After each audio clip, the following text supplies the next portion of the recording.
details and all sorts of, specific ways in which climate change has come to pass. But yet, if you're not going to believe, you're just not going to believe, Okay. I told you. I'm going to shift over just a little bit. Hi, Ryan. Hello. Hey, Mandy. Hey, Sarah. How are you?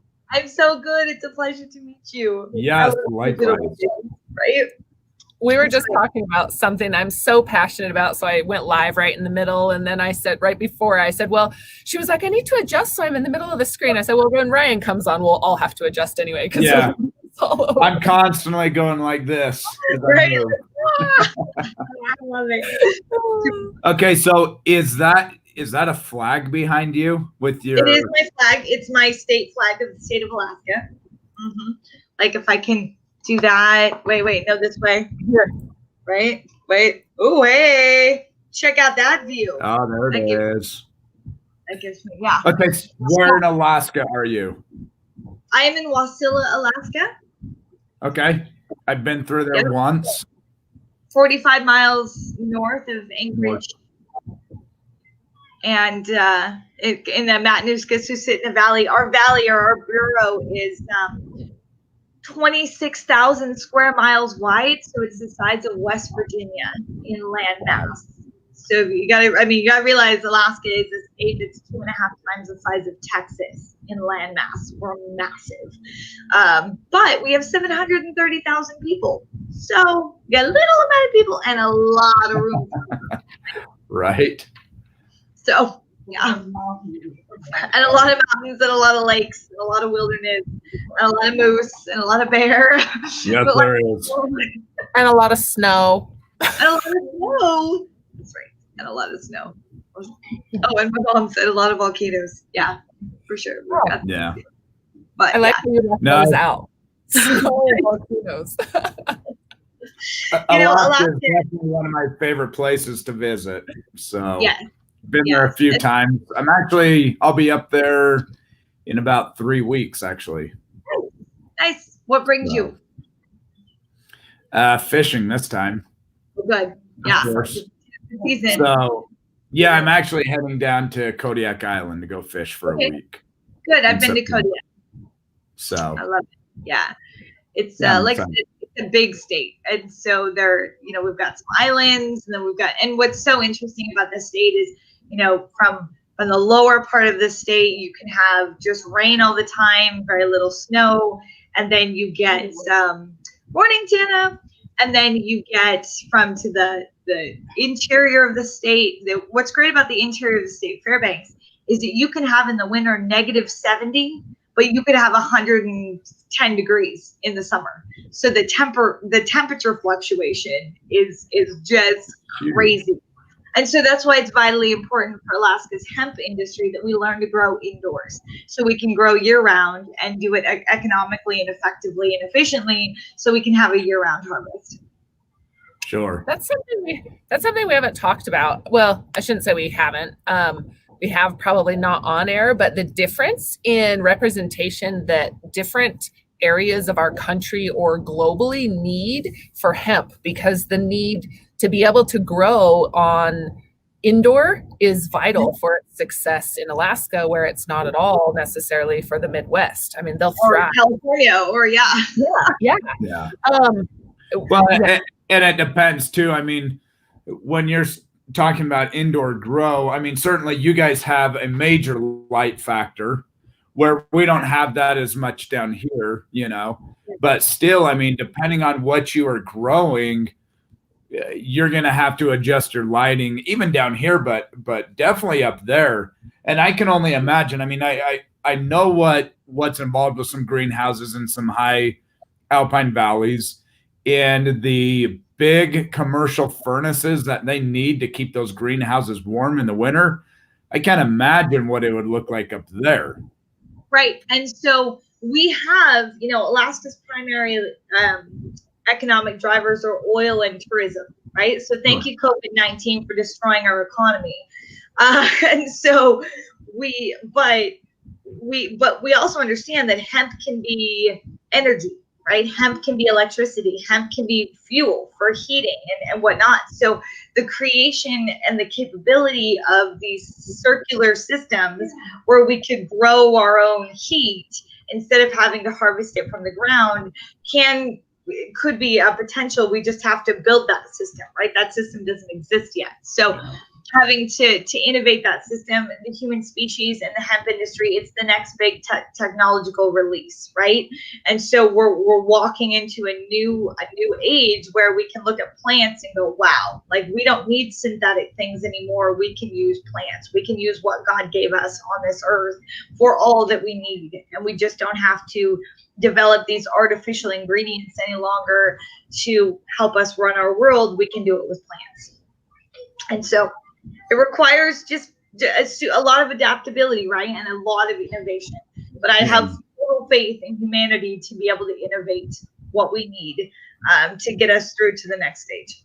So, and I'm very curious as well, what does the landscape look like up there in Alaska? I mean, on the political side, what does it look like? What I can tell you is we praise God. Don't have and MMJ open. Is it recreational? I'm just curious. What does it look like? Sure. So when it comes to, let's see here. So politically, we're a Republican mostly state. So where that was challenged for many years is we have a recreational marijuana market, a recreational cannabis market that was passed by Citizens Initiative on November 4th of 2014, and our legal market came to pass October of 2016 was when our stores opened and things started to move. We still struggle with a mindset of the devil's lettuce, in our political realm. But when it comes to hemp, there's a whole different approach. So our cannabis is governed by the Alcohol and Marijuana Control Office, and then our hemp is governed by the Division of Agriculture. And so it's not a controlled substance. But it does have a body of regulations you have to follow, of course. Certificates of analysis and things like that have to be submitted. And so where we stand, though, politically, is that I am so grateful to be an Alaskan resident right now. We don't have riots. We don't have protests. We don't have this problem of Black Lives Matter. We understand, I would say more as Alaskans, that all lives matter, right? Unborn lives matter. All lives matter. Doesn't matter what color your skin is. Your life matters. And so at the same time, though, we have our people, they're broken. They're substance addicted. We have a big meth and heroin problem. We have an alcohol problem. Our Native communities struggle with alcohol and domestic violence and abuse. So our people are not healthy, but we're not rioting. So there's a start there. That being said, though, the whole Hemp for Healthcare mission is very simple. It's we grow hemp. We build self-sustainability for our people by making everything that we need. Alaska only has 4% of her own food supply. Okay, we don't grow anything of our own. Everything is imported in. We're deeply dependent on everyone outside of our borders to take care of us. And I don't like that. And I don't want that to be the case. So hemp provides an economic independence for our state so that we can create everything we need. And then we tax it and we pay for healthcare for all Alaska residents. So this is an opportunity for what I call healing facilities that are mind, body, and soul medicine that are focused on healing the patient, that allows doctors to practice medicine based on what's good for the patient, not based on what insurance companies will pay for, right? Because that's what our current healthcare system is. And so this whole initiative, and I give all glory to God. He is my Lord and Savior, and it's his idea. I just obey every day by doing amazing interviews and connecting with people like Mandy and just getting the idea out there. So that we can grasp this. It's a phenomenal idea, but it's very much visionary, right? So it's something where I have to go to the political side and say, hey guys, wake up. This plant won't get you high. This one will build you a house. This one's going to make carpet or biofuel or even a car, and getting them to think that way It does take a lot of time and effort and lobbying and whatnot, but thankfully I'm on the right side of history, so we're moving forward. Well, you said a lot of things, and Ryan, before you came on, we were talking just kind of about like, what is it that made you click at one point and said, you know what, hemp is really a solution, right? We talk a lot about supply chains, and you brought up a couple of points that during COVID, it really amplified the need or the how broken our supply chains are, right? Like you said, how much of your food is exported from another country or imported from another country, and how much of our medicine or plastics or recycling or anything, right? In all of these countries, they're dependent. And for me, it really is that hemp, I wasn't super educated because it didn't affect me. The damage, or I shouldn't say it hasn't affected me. I'm blind to or was unaware to the damage that was happening around the world until recently, to the ozone, to the plastics problem, to everything. What was the aha moment to me was that hemp really is a solution to all of these concerns, from plastics to healthcare to homes for your tribes to addiction problems, right? To fixing. To sustainability for our inland port here in Utah to run hemp and electric, for us to no longer be mining lithium and all of these other awful chemicals for batteries. And so for me, it really was, Ryan, this aha moment of we have a solution and it's been here. It just hasn't been here in our lifetime. Right? Sure. And we're having to go back and re-educate where people have just been misinformed or I mean, this is really, it's a clear definition of the power of lobbying and the power of financial support, because you get money behind somebody, and I can imagine when you say, when we're talking about paving the ground and, educating other people, it's difficult because we're going in fighting a lot of money. I would imagine there's a lot of opportunity that has been laid out for our opioids, for our alcohol, for our rope, for our wood, for our paper, for our everything, right? Foods. And when you're coming in with, as I like to say, hemp is hope for Alaska's future, right? Hemp is hope for America's future. Hemp is hope for the world's future. And when I'm coming at it, I'm going, okay, I'm coming for you oil companies. I'm coming for you plastic companies. I'm coming for you pharmaceuticals. It's nothing personal, but you guys have sinned against our planet and our people long enough. I'm done. I'm done standing for it. I'm done allowing for it. And what you allow will continue. And so I just don't allow it anymore. I just say, no, I've got an answer that's better, and I'm going to present it out there. And naturally, the human mind's going to be like, oh, yeah, that's a much better idea. Let's do that. And so gradually, people will transition into the hemp industry with their buying choices, right? So that's where my e-commerce platform comes in. Hemp4healthcare.com is a place to buy hemp, and so buy all things hemp. I have hemp mattresses and hemp biodegradable straws, and I have hemp, even a hemp wood pen, and hempcrete, and various different things. That one day it'll be an Amazon of hemp products, and the people of Alaska will be able to come to the page, purchase their hemp products, or drop ship directly to their door, and then the profits will go towards these healing facilities. So not only do we tax the biomass at the hemp grower level, but also do we take the profits from buying hemp and put it towards this healthcare fund. So that ideally, when you're buying hemp, you're paying for your healthcare, your family's healthcare, everybody's healthcare. And it kind of connects that capitalism to socialism concept that if we don't take care of the health of our people, we will not have a people to take care of. I look at this as an opportunity to educate those big companies, oil and gas companies and plastics, because they know as well as we do, there has to be a different solution.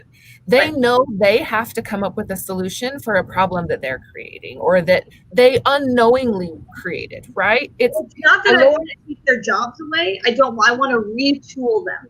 I want to use their equipment. I want to re-educate them, retool them, retrain them, and put them on the right path towards a greener future, right? So I don't want to take them away, but I believe that's happening.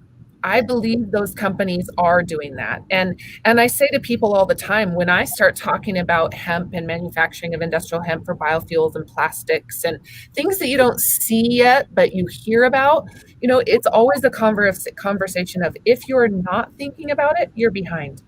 Yeah. Right.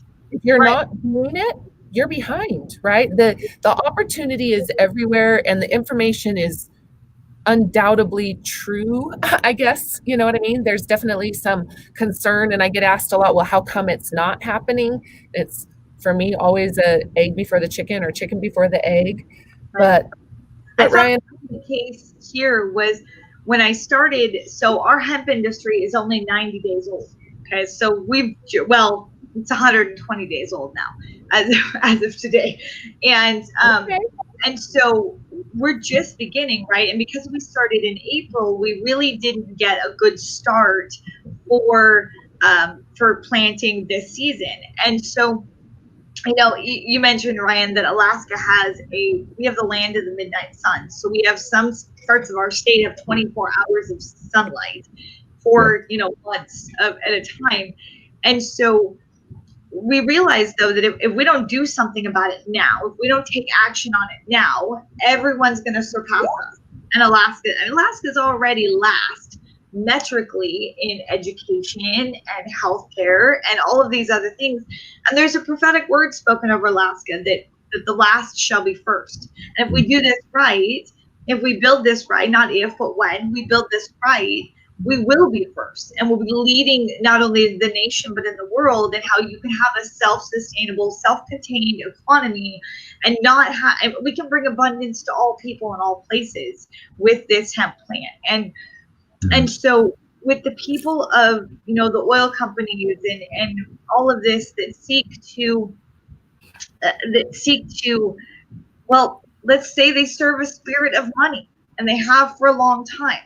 And the hemp industry is different, because I feel like the hemp industry as a whole, not always, there are some that we would agree maybe or not, but as a whole, they serve the people first, and they serve the potential of the plant first, and then the profits come as a right motive, choice. And so there's a blessing in that, but the control still lies within the oil companies and within the pharmaceutical companies, and it's like they're grasping for air. Have you noticed that? I saw this recently with my senators. So when Goldman Sachs and JP Morgan decided that they would no longer fund Arctic drilling, that deeply affected Alaska's economy, right? Because that's our primary economic driver is Arctic drilling and oil. Well, so our senators would go on town hall meetings, and they would say, well, we're fighting against this economic discrimination. Okay, that's what they were calling it. And I was going, no, they just woke up. They woke up. The green infrastructure is the future, and we need to stop investing in fossil fuels and stop destroying our planet. And so I keep trying to tell this to my senators, but they're stuck in this mindset of, oh, well, we have to protect what we've always known. And so we can't do that anymore. It's not serving us any longer. We have to let go of what's not serving us and build what will. And hemp will serve us. Not only will it clean our air and it'll clean our soil when we plant it, but the things that we create will not be so detrimental to our planet like plastics have been and whatnot. So, well, I said when Corona first started, or our pandemic started and we shut down, that this is a time of innovation. I saw all the time, during the last recession, all of the businesses like Uber and Lyft, and some of these big companies that are very successful, that's when innovation happens. And it really opened doors for companies and for individuals to say, we have to be creative and come up with something new. And here's a tool, here's hemp. Do whatever you want with it, right? And it really fits into every single vertical. And so businesses that are going to survive are those that are going to innovate and stay ahead of the game. And hemp is innovating. Right. And not just businesses, but humans, like just people, individuals out there, not just, but just a human that says, well, I need to retool right now. I need to retrain right now. Now is the time when I need to educate myself about other things, and I can't sit stagnant, because those who sit stagnant will not survive. And what's coming. I mean, look at the fact that there's a robotic restaurant in China that from the second you walk in to the second you walk out, all the food, everything created by robots, all the cleaning, all the money taking, like everything robotic. And so if they are literally saying, we don't need you humans any longer to perform these kinds of skills. So if you don't uptake your skills and upgrade your skills, you're going to get left behind. And that's the new world order. And that's unfortunate, but that's the truth. And so we got to work harder, and we got to use the one thing that AI doesn't have, which is a human brain and a soul, and live into that and call that our highest calling. Yeah. So, Sara, I want to ask you, kind of going back to Alaska itself. What I mean, I'm gonna sound very naive because I don't know how much land is actually in farm. How much could Alaska really farm? And because when you're talking about indoor grows, and I'm kind of going two different directions here with this question here. But first of all, what are you seeing farmers doing on indoor grows? Are you starting to see a lot of farmers that are starting to build out greenhouses, wanting to do indoor grows and start really getting into the industry? So that would be my first part of it. Okay. And then the second part is I'm looking, and this is more looking at your website, because you have a lot of textiles and clothes and other things that I want to learn more about what you've got going, what you've got on the horizon. But is Alaska going to have a place in the industrial side, or is it more on the consumable side? What is your thought on that? So I was going to actually mention this, and I got sidetracked earlier. When I first started, when the industry first launched, I would call all these growers that were growing hay, were growing other things, and I would call them and I would say, hey, do you want to grow hemp? And they'd be like, yeah, that's cool. Tell me how much it's going to be, or tell me, what's it going to cost, or what's the income earning potential? And I'd educate them. And then the next question would be like, okay, who's going to process it? Oh, right. Good point. That makes sense, right? So it became this field of dreams moment where I said, well, if you build it, they will come. So if you build the infrastructure, then your growers will come. So if you build the processing plant that says, hey, 37,000 square feet, it's a beautiful, I've got my eyes on it right now. It's just right down the road from here. You could grow or process rather for food and for medicine, for textiles and for biofuel and your basic hempcrete building materials. So process for your basic human needs and create that infrastructure, then your growers will come. The key here is Alaska needs to be able to create everything all by herself in her own borders, so that no matter what happens outside of my state, I don't have to worry about that my people can take care of herself. Does it make sense? We all need to do that. Utah, Colorado, California, United States. Yeah. Like, I hope people are hearing what you're saying, because this pandemic opened our eyes to our loss of supply chains, from medicine to food to all of it. I love this mindset. Okay. We are not, as much as I am a patriot, we are not the United States of America any longer. We're not united on anything. Anybody in this country to agree to anything that we're united about. What we are is we're kind of like the federated states of America, right? And just recently is a perfect example perfect example to, oh, sorry, friends.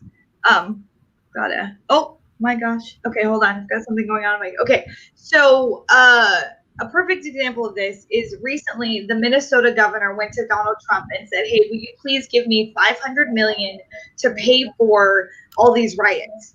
And Donald Trump said no. And I believe rightfully so. because the Minnesota governor did nothing and watched his city burn and did nothing to call in the National Guard and did nothing to stop the protest and just watched it happen. And so now, in a way, he's going to Daddy Warbucks, the federal government, and he's saying, you know, please pay for my problems. Please pay for where I went wrong. Yeah. And yet the father, the founding father, when they built our country, did they really believe that forever we should be dependent on daddy government? I don't think so. I really don't think so. I think they fully meant that someday we could become self-sufficient on our own, and hemp gives us that potential to do that. And so when I speak about, you know, I want Alaska to be able to do this, it really means all nations, all countries around the world, and all states within the United States of America can become, you know, self-sufficient, can become capable of growing their own stuff. So for the things on my website, this is kind of a not putting the cart before the horse scenario, but realizing that Alaska doesn't have an industry yet. So when I began my website mindset was, I'm going to find all of these different suppliers of different hemp products from, you know, and the Lord would bring them to me, right? He'd bring them randomly to me, and I'd be like, oh, I don't have that on my site yet. Oh, I don't have that on my site. And so I would, you know, gradually build it just to see, because it's right now it's such a game of do the people want that product, or do they even know that that product could be made out of hemp, right? One of my most amazing products is the hemp wood pen, right? It's hemp wood, and it's a pen, and it looks like wood, and it feels like wood, and it's wood. It's like, I like to say, you sign a contract with the planet saying we don't need to cut down trees anymore. We can stop deforestation with this one pen that shows you that we don't need to do that anymore. So each product is a way of showing that we can replace something that we're used to having with, you know, a hemp-based product. And so then ideally proving that to my Alaskan residents, hey guys, look, we can build everything we need in our state, one piece at a time, one product at a time. We can replace every plastic product with hempplastic.com, you know, built products. We don't need any longer to like, here's your answer, you know, here's your, and we just pick it one piece at a time. Now, some of my products, I have one product that's not hemp-based, or two, I think, but not plastic is on my site. Not plastic is an answer to that plastic shopping bag problem. They're biodegradable in 6 months' time. They're corn and plant-based, cereal flour-based, and so they biodegrade. And so the overall goal of Hemp for Healthcare is to save our planet. So if it's a plant-based product that's going to save our planet, I am all about putting that out there. But for the most part, you'll see hemp-based products on the site. So did that answer the question, Ryan? It did, yeah. And I'm impressed. I mean, you've got everything from clothes to food to mattresses on your site to business cards. Yep. Litter bags. I mean, hempcrete. Yeah. You've got a lot on here. And I've got hemp carpet coming soon. I've got hemp carpet from India coming soon. Because there's two other pieces. We haven't talked about this yet, but there's two other pieces to the initiative, and that's the Industrial Hemp for Prisons program. So teaching our prisoners how to grow hemp and process it into some of these viable needed products, which will give them trainable skills, but also help them heal through the process. And then finally, it's the hemp houses for the homeless. So turning the hemp building materials division into a place that can build a hemp house with hempcrete, hemp wood, and hemp carpets, and hemp mattresses, and hemp draperies, and hemp paint on the walls, all hemp houses for the homeless, and then place individuals who are homeless, who are low income or no income, into these houses and help them recover. Now, for me, my recovery is in the name of Jesus, and as of 1 year ago today, I gave up my addiction to cannabis. It was the last of my addictions. It was the last thing that I needed to surrender to the Lord. And I'm 1 year sober as of today. Praise God.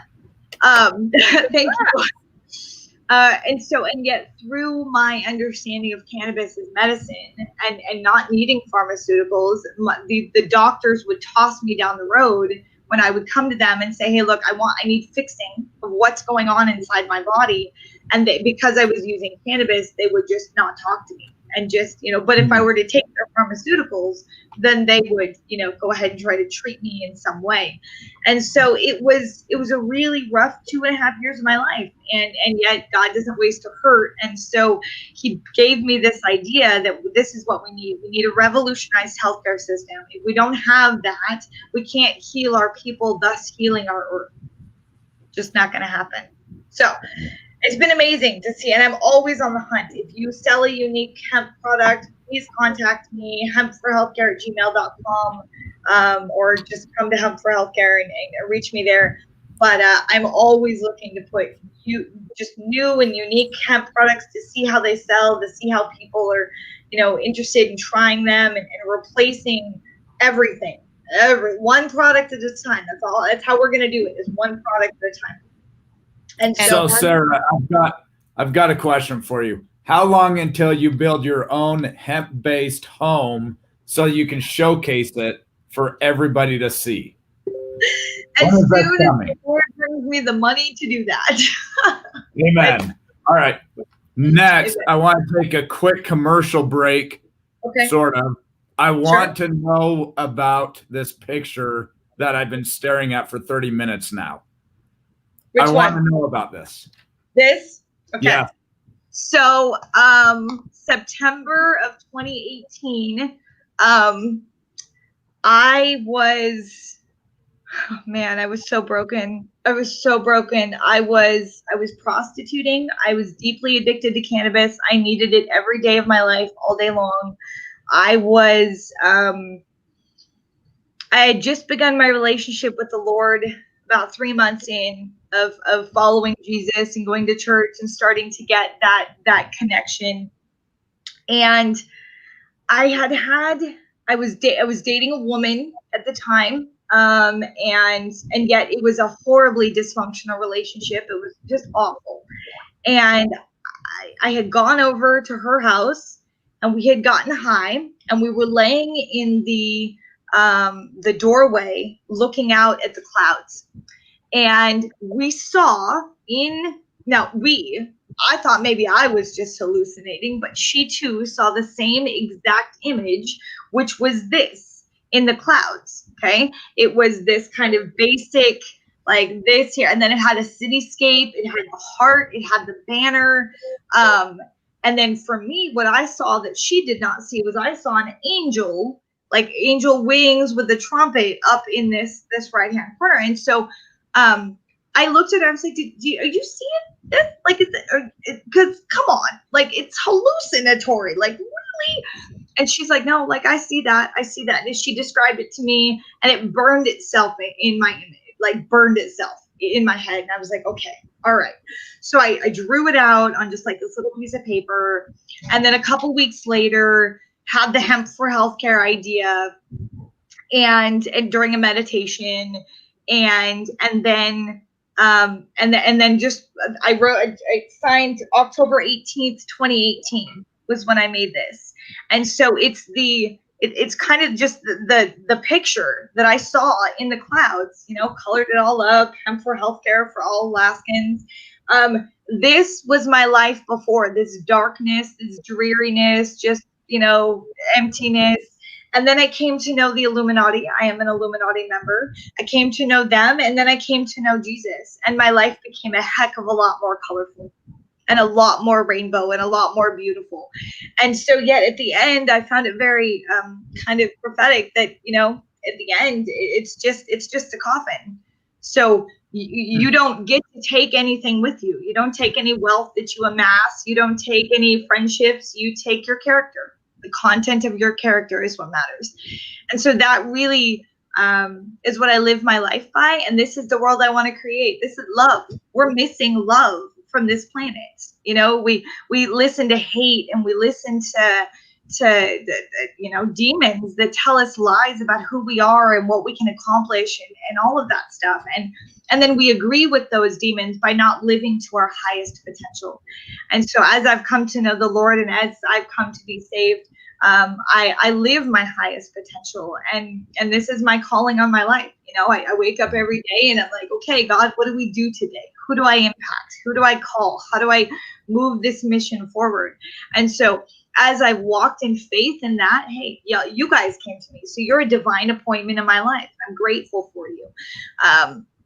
But that's it. That's this picture. It was an image in the clouds that I once saw. High as a kite, and and that's an amazing story, and I truly honor you and grateful that you'd be willing to share that with us. Sounds like you've had quite the journey over the last few years, really, as you've come into your own personal awakening. I want to ask you something, and honestly, this is going to be a little bit controversial, probably for some of the members that we have and some of the listeners, because, and I'm afraid to ask this question, but I'm going to anyway, because you went back to how you were addicted to cannabis, right? Yeah. I've talked to a lot of people that say you cannot be addicted to cannabis.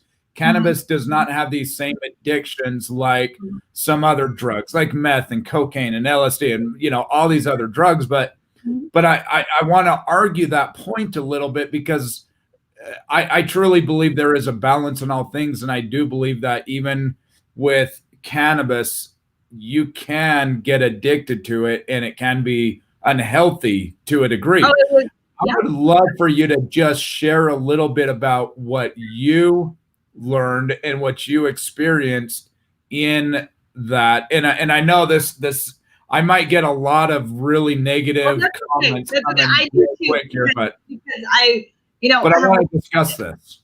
So let me step back. As a child, I was abused emotionally, verbally, sexually, and physically by my father. At 18 years old, I became a victim of a high school shooting. Thurston High School, Springfield, Oregon, May 21st, 1998. Kip Kinkle at 15 decided to walk into a cafeteria and shoot at me and my friends. And out of the 17 people sitting at my table, 2 of us, me and Jolene, walked away without a bullet. Okay. Every one of my best friends was shot at some part of their body. My bestest friend was shot in her head. Okay. She survived, praise God. But I didn't have any relationship with God for 38 years of my life. So when that trauma happened in my life, I ran through life, just like struggled with depression, struggled with anxiety, struggled with abandonment issues, struggled with just PTSD and trauma and social anxiety and all of this stuff. And so I ran through life. And now, mind you, I wasn't one of those kids that tried weed when she was a girl. I was not. The first time I consumed cannabis was an edible when I was 32 years old. Okay, so, and the first time I smoked it was at 34. It was 2 years later. So I ran through life, though, tried pharmaceuticals, tried Prozac, tried these things, never could feel normal when on a pharmaceutical, right? Just always kind of felt repressed and emotionally just dead. And so when I came to know my husband, and he was in the Army at the time, and he was consuming cannabis and for his PTSD being deployed. And so we got married, and 2 days after our, as I like to say, ceremonial wedding, story for another time, I was having a massive social anxiety attack, and he's like, just eat this cookie. Right. And it was here's an edible. Right. So I ate half the cookie. 45 minutes later, I wasn't feeling anything. So then I ate the other half of the cookie. What? If you've ever had a bad trip on edibles, you totally understand that I lost my ever-loving mind. Like, I was crying, laughing, stuck me in a dark corner. Like, it was horrible. So then when I was done, my sister-in-law was like, well, you just need to change your delivery method. Okay. So the next night, like, I vaped it and I went to sleep, and that was it. And for 2 years after that, I didn't touch it. I was like, whatever, this thing isn't as cool as everybody said it was. Well, then fast forward 2 years, living in a house where my husband had grown his first, harvest. And so we're sitting in the laundry room. My son's like asleep, and we're sitting in the laundry room, and I smoke it for the first time, right? And I realized, oh my goodness, I can dial this in like a medicine for my condition. And I felt normal, and I felt alive, and I felt just like I could handle, just life better. And it made me into a better mom, and it made me, but at the same time, it started to break down all of those barriers I had created for myself, all of my trauma barriers, all of these things that I had, all this codependency that I had built for myself, and just so many challenges. And so at the same time, Alaska was legal. So had just become legal. And so my husband and I said, God, we're going to open a store. And so we ran with that. I have a master's in business administration, and he had a passion for the plant. We ran with it. And so I became chair of the Marijuana Advisory Committee and helped build the regulations for our retail and cultivation, and really just got heavily involved with willing to put this pretty face all over the news media, because I saw cannabis as medicine. Because for me, it absolutely changed my life. But at the same time, spiritually, I began to step in places that I shouldn't have. I stepped in practicing witchcraft, and I stepped in worshiping Satan, and I stepped in these places that people are like, well, that's just crazy. Well, yeah, it was crazy. It was absolutely crazy. But I walked through that, and I began to meditate. I was in a car accident in December of 2016, and it disc herniated my C5 and my C6 and my upper spine. And I began to use cannabis for chronic pain. And where I learned was that the problem back then, because even then we didn't have a good recreational market yet, you're just grabbing whatever strain works, and you're going to ride that high, and hopefully it's good. And if you're lucky, you might be able to get another strain that's just like it, but probably not. So you'll end up with another strain, and you go like this, and you do this, and you do this with your emotions, and you do this with your family, and you do this with your career, and you can't manage the pain, and the chronic pain becomes, something, you become dependent. So pardon me if I use the word addicted and people freak out. Addiction and dependency is the same damn thing.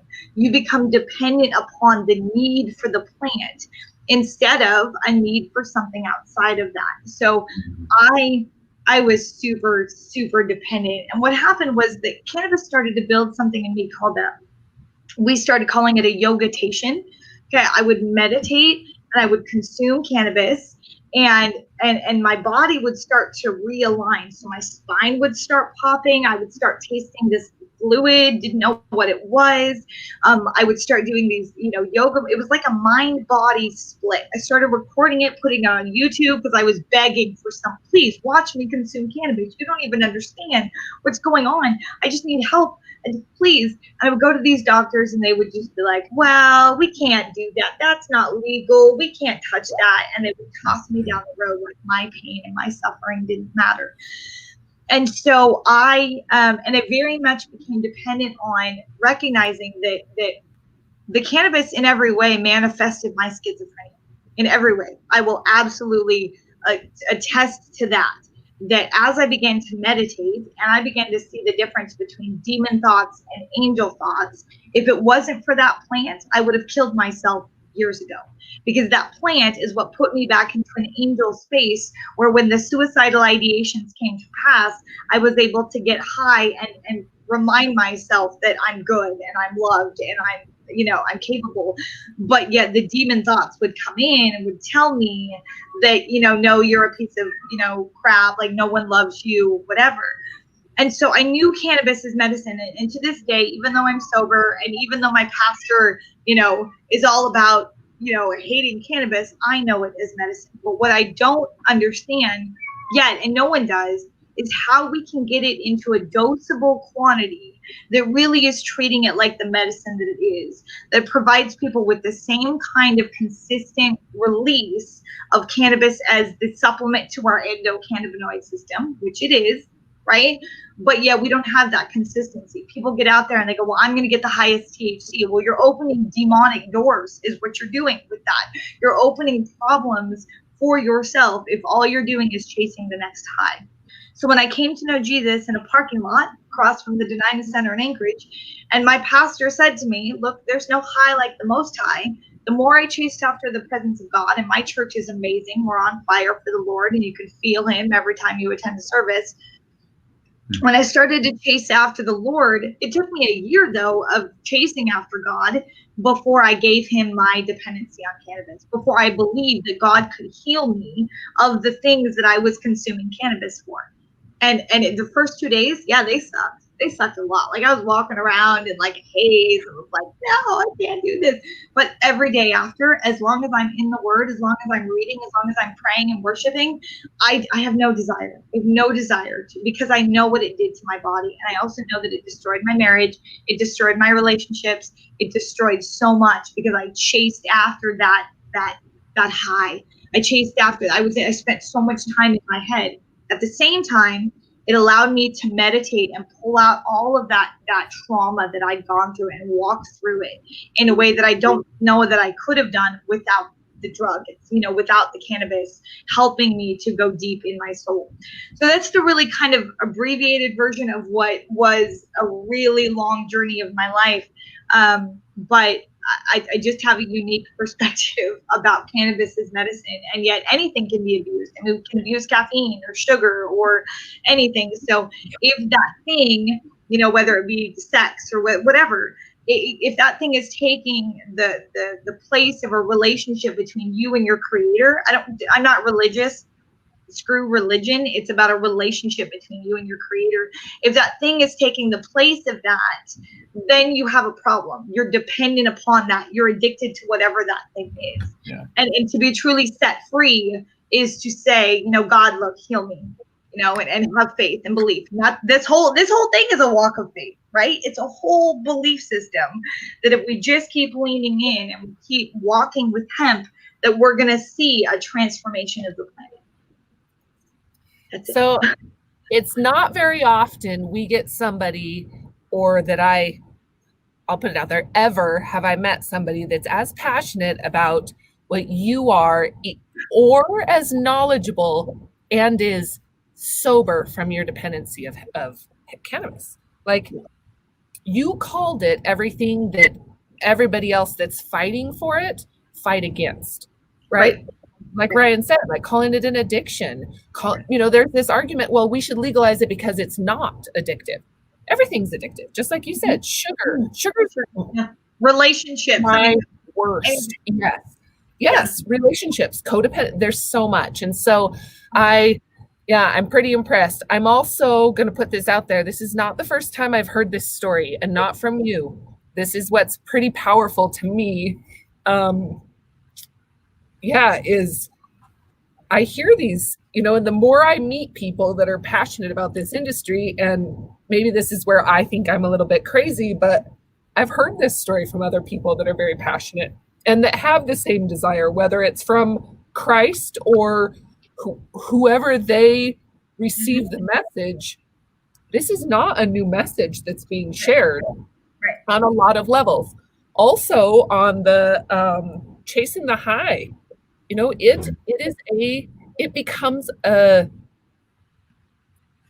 narcotic, right? Yep. When you're chasing a high like that, and what we've done to some of the drugs by increasing the amount of THC to 30%, you're not smoking a narcotic. And you said it brings out parts of us or pieces of us that we didn't know were there, that we don't know how to control, that are demons. And when we're taught that, no, this is a medicine, you take the highest amount you possibly can. And like you said, you do this up and down. And